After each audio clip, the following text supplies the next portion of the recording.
महाराष्ट्राच्या राजकारणातला आतापर्यंतचा सर्वात मोठा भूकंप, ज्याची भीती दिल्लीला वाटत होती. पडद्यामागे ज्या महागेमची चर्चा सुरू होती तो अखेर आज प्रत्यक्ष घडलाय. एक दोन नव्हे तर आत्ताच्या आत्ता एकनाथ शिंदेंचा अख्खा गट फुटलाय. हो, तुम्ही अगदी बरोबर ऐकताय. शिंदेंच्या आमदारांचा एक प्रचंड मोठा गट थेट उद्धव ठाकरे गटात विलीन झालाय. हा ठाकरे गटाचा आजवरचा सर्वात मोठा ऐतिहासिक विजय मानला जातोय. ज्यांनी 2 वर्षापूर्वी बंडखोरी केली, सुरतेहून गुवाहाटी गाठली, तेच आमदार आज शेवटी नतमस्तक होऊन पुन्हा एकदा मातोश्रीवर ठाकरेंसोबत आले आहेत. एकनाथ शिंदेंना हा त्यांच्या राजकीय कारकिर्दीतील सर्वात मोठा धक्का बसलाय. आणि या संपूर्ण महागेमच्या मागे शिवसेना खासदार संजय राऊत यांचं डोकं असल्याचं सांगितलं जातंय. संजय राऊतांनी पडद्यामागून अशी काही सूत्र हलवली आणि अशी काही अचूक गेम केली की शिंदे गटाला सावरण्याची संधीही मिळाली नाही. पण सत्तेत सुखात असलेले, मंत्रीपद भोगत असलेले हे आमदार अचानक का फुटले? याचं सर्वात मोठं कारण म्हणजे भाजप. सत्तेत एकत्र असूनही भाजप या आमदारांना सातत्याने अपमानित करत होती. प्रत्येक मोठ्या निर्णयामध्ये शिंदेंच्या आमदारांना जाणीवपूर्वक डावललं जात होतं. त्यांना जो योग्य तो सन्मान मिळायला हवा होता तो भाजप अजिबात देत नव्हती. निधी वाटप असो, मतदारसंघातील कामं असोत की मंत्रिपदांचा शब्द, भाजप फक्त स्वतःचाच राजकीय फायदा बघत होती आणि शिंदेंच्या आमदारांची गळचेपी करत होती. जेव्हा स्वाभिमानाला ठेच लागते तेव्हा सत्तेच्या खुर्च्या दुय्यम ठरतात. शेवटी या आमदारांनी कंटाळून एकच निर्णय घेतला, आता भाजप सोबत राहायचं नाही. स्वतःचा स्वाभिमान आणि राजकीय अस्तित्व जपण्यासाठी या आमदारांनी अखेर एक वेगळा पर्याय निवडला. आणि हा पर्याय म्हणजेच त्यांची जुनी मातृसंस्था शिवसेना आणि उद्धव ठाकरे. आज संपूर्ण महाराष्ट्र स्तब्ध आहे, कारण शिंदेंचे आमदार आता अधिकृतपणे मातोश्रीच्या उंबरठ्यात उभे आहेत. आता लोकांना पडलेला सर्वात मोठा प्रश्न हा आहे की आता जी फूट पडली आहे त्याप्रमाणेच भविष्यातही शिंदे गटाचे उरलेले आमदार आणि खासदार पुन्हा ठाकरेंकडे कसे काय फुटू शकतात? आणि यामागचं कायदेशीर आणि राजकीय गणित काय आहे? राजकारणात कोणतीच गोष्ट अशक्य नसते हे महाराष्ट्राने अनेकदा पाहिलंय. आमदार आणि खासदार फुटण्याचे काही निश्चित मार्ग आहेत. पहिला मार्ग म्हणजे घरवापसीची सुप्त लाट. शिंदे गटातील अनेक आमदारांना आणि खासदारांना आता जाणीव झाली आहे की आगामी काळात भाजप त्यांना पूर्णपणे गिळंकृत करून टाकेल. भाजपने आजवर अनेक प्रादेशिक पक्षांना संपवल्याचा इतिहास आहे आणि हीच भीती आता शिंदे गटाच्या नेत्यांना सतावत आहे. स्वतःचं राजकीय अस्तित्व आणि पुढची निवडणूक वाचवण्यासाठी हे आमदार अंतर्गत गट तयार करून किंवा वैयक्तिकरित्या उद्धव ठाकरेंसोबत संपर्क करत आहेत. कायदेशीरदृष्ट्या पाहायचं झालं तर जर 2/3 आमदार किंवा खासदार एकत्र आले आणि त्यांनी एखाद्या पक्षात विलीन होण्याचा निर्णय घेतला तर पक्षांतर बंदी कायदा त्यांच्या आड येत नाही.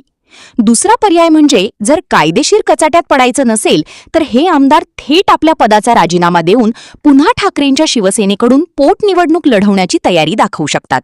कारण सध्या महाराष्ट्रात ठाकरांबद्दल प्रचंड सहानुभूती आहे आणि कोणत्याही आमदाराला ठाकरांच्या तिकिटावर पुन्हा निवडून येणं सोपं वाटतंय.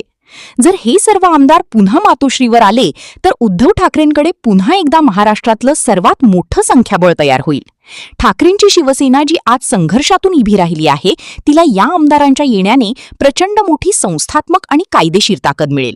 विधिमंडळात आणि संसदेत पुन्हा एकदा ठाकरांचाच आवाज सर्वात मोठा असेल.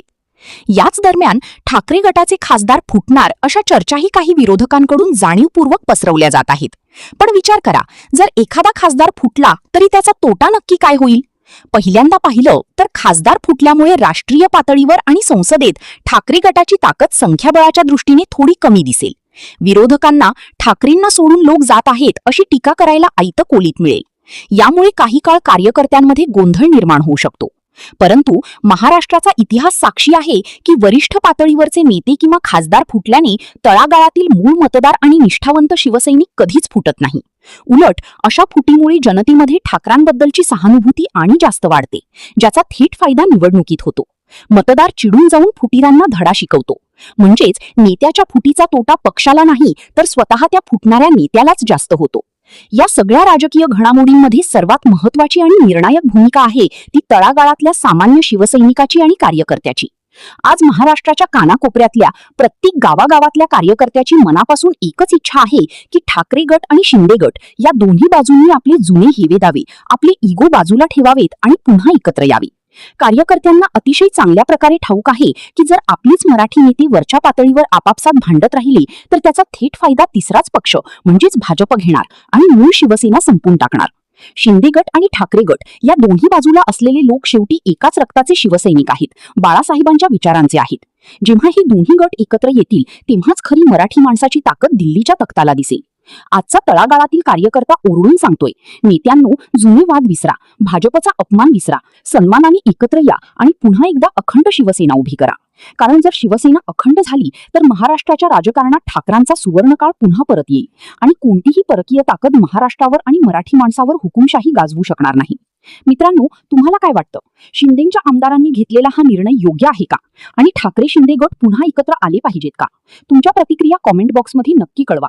हा व्हिडिओ जास्त कायदेशीरदृष्ट्या पाहायचं झालं तर जर 2/3 आमदार किंवा खासदार एकत्र आले आणि त्यांनी एखाद्या पक्षात विलीन होण्याचा निर्णय घेतला तर पक्षांतर बंदी कायदा त्यांच्या आड येत नाही. दुसरा पर्याय म्हणजे जर कायदेशीर कचाट्यात पडायचं नसेल तर हे आमदार थेट आपल्या पदाचा राजीनामा देऊन पुन्हा ठाकरेंच्या शिवसेनेकडून पोटनिवडणूक लढवण्याची तयारी दाखवू शकतात. कारण सध्या महाराष्ट्रात ठाकरांबद्दल प्रचंड सहानुभूती आहे आणि कोणत्याही आमदाराला ठाकरांच्या तिकिटावर पुन्हा निवडून येणं सोपं वाटतंय. जर हे सर्व आमदार पुन्हा मातोश्रीवर आले तर उद्धव ठाकरेंकडे पुन्हा एकदा महाराष्ट्रातलं सर्वात मोठं संख्याबळ तयार होईल. ठाकरेंची शिवसेना जी आज संघर्षातून उभी राहिली आहे तिला या आमदारांच्या येण्याने प्रचंड मोठी संस्थात्मक आणि कायदेशीर ताकद मिळेल.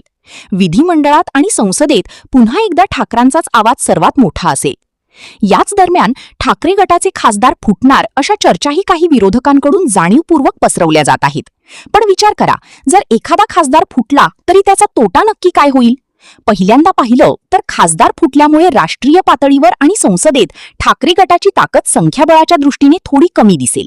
विरोधकांना ठाकरेंना सोडून लोक जात आहेत अशी टीका करायला आयतं कोलीत मिळेल. यामुळे काही काळ कार्यकर्त्यांमध्ये गोंधळ निर्माण होऊ शकतो. परंतु महाराष्ट्राचा इतिहास साक्षी आहे की वरिष्ठ पातळीवरचे नेते किंवा खासदार फुटल्याने तळागाळातील मूळ मतदार आणि निष्ठावंत शिवसैनिक कधीच फुटत नाही.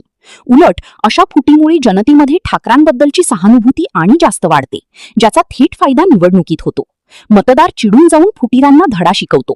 म्हणजेच नेत्याच्या फुटीचा तोटा पक्षाला नाही तर स्वतः त्या फुटणाऱ्या नेत्यालाच जास्त होतो. या सगळ्या राजकीय घडामोडींमध्ये सर्वात महत्त्वाची आणि निर्णायक भूमिका आहे ती तळागाळातल्या सामान्य शिवसैनिकाची आणि कार्यकर्त्याची. आज महाराष्ट्राच्या कानाकोपऱ्यातल्या प्रत्येक गावागावातल्या कार्यकर्त्याची मनापासून एकच इच्छा आहे की ठाकरे गट आणि शिंदे गट या दोन्ही बाजूंनी आपले जुने हेवे दावे, आपले इगो बाजूला ठेवावेत आणि पुन्हा एकत्र यावे. कार्यकर्त्यांना अतिशय चांगल्या प्रकारे ठाऊक आहे की जर आपलीच मराठी नेते वरच्या पातळीवर आपापसात भांडत राहिले तर त्याचा थेट फायदा तिसराच पक्ष म्हणजेच भाजप घेणार आणि मूळ शिवसेना संपून टाकणार.